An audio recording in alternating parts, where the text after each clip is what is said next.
अल्लाह तेरी इबादत करते हैं और सिर्फ तेरे से मदद मांगते हैं मौला। लाहौर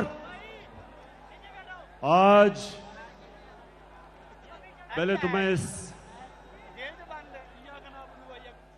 जिस तादाद में आप आज हॉकी स्टेडियम में आए, जश्न आजादी बनाने के लिए, मैं खास तौर पे अपनी बहनों को खुशामदीद कहता हूं। आज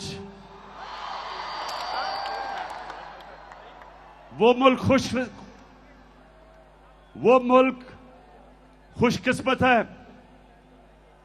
जिसकी माएं और बहनें आजादी का जज्बा रखती हैं, जिनमें शऊर होता है। और वो मुल्क खुशकिस्मत है जिसर इस तरह के जुनूनी बाशऊर नौजवान होते हैं।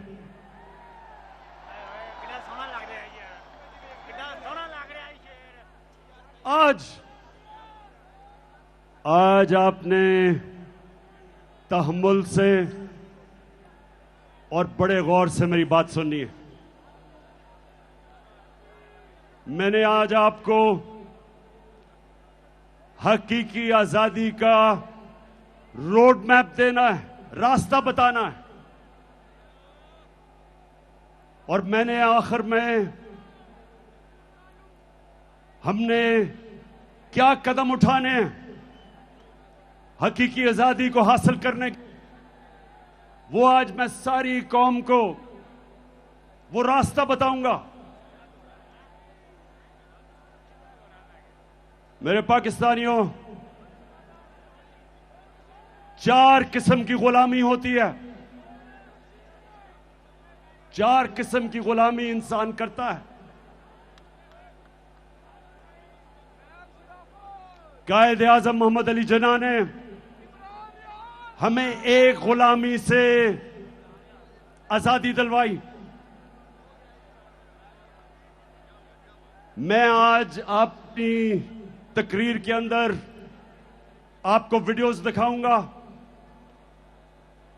ताकि आपको समझ आए, मैं अपने आप को बेहतर तरीके से आपको समझा सकूं कि मैं क्या कह रहा हूं। तो मैं सबसे पहले एक आपको छोटी सी कायद आजम की वीडियो सुनाना चाहता हूं, जो उन्होंने आज से 75 साल पहले कहा। तो मैं ये चाहता हूं कि उस वीडियो को चलाएं प्लीज।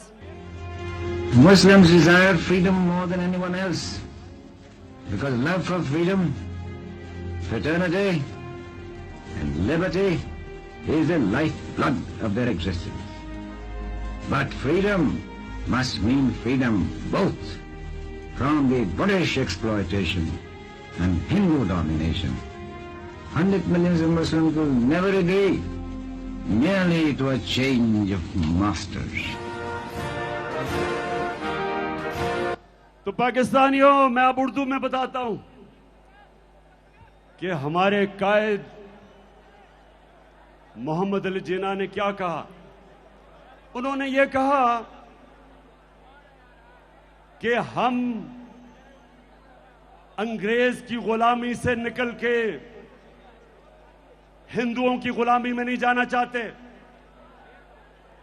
हम एक आजाद मुल्क में रहना चाहते हैं। और उन्होंने बताया कि मुसलमान हमेशा आजादी के लिए जदोजहद करता है। क्योंकि मेरे पाकिस्तानियों, जब पाकिस्तान बन रहा था तो एक नारा था कि पाकिस्तान का मतलब क्या, और मेरा तेरा रिश्ता क्या। अब ला इलाहा इल्लल्लाह का मतलब, ये मेरी कौम ये गौर से सुन लो, क्योंकि मैं जो आगे आपको बताने जा रहा हूं, हमने कैसे मुकम्मल तौर पे हकीकी आजादी हासिल करनी है, ये याद रखें। कि हम अल्लाह से जब कलमा पढ़ते हैं तो अपना अल्लाह से वादा करते हैं कि अल्लाह तेरे अलावा हम किसी के सामने नहीं झुकेंगे। इसको सब समझ जाओ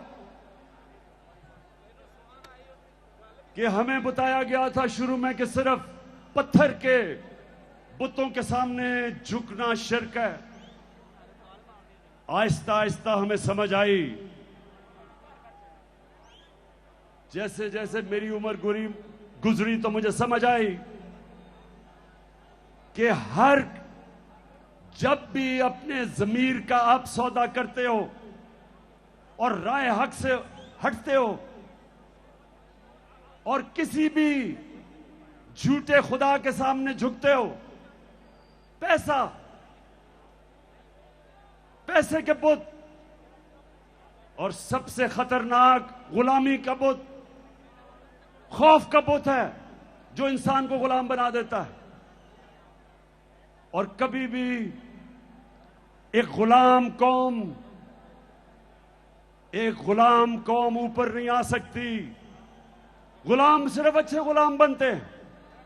इसलिए बड़ी जद्दोजहद के बाद, लाखों कुर्बानियों के बाद पाकिस्तान बना। मैं ज़मान पाक में बड़ा हो रहा था। लाहौर के लोगों सुनो, उस वक्त जो बॉर्डर क्रॉस करते हुए कत्लेआम हुई, हम बड़े होते हुए कितने लोगों को जानते थे जिनके सारे खानदान कत्ल हो गए, लाखों लोग मरे।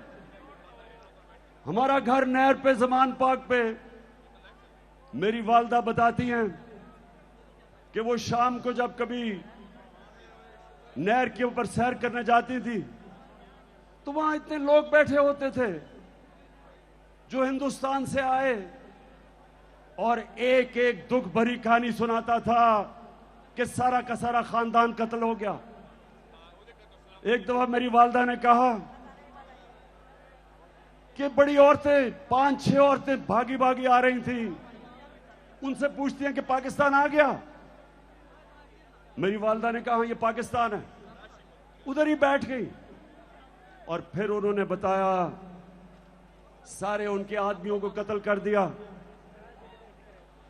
जो उनकी नौजवान बेटियां थी उनको उन्होंने अगवा कर लिया, सिर्फ बेचारी वो औरतें बची। तो इस तरह की हमने कहानियां सुनी है।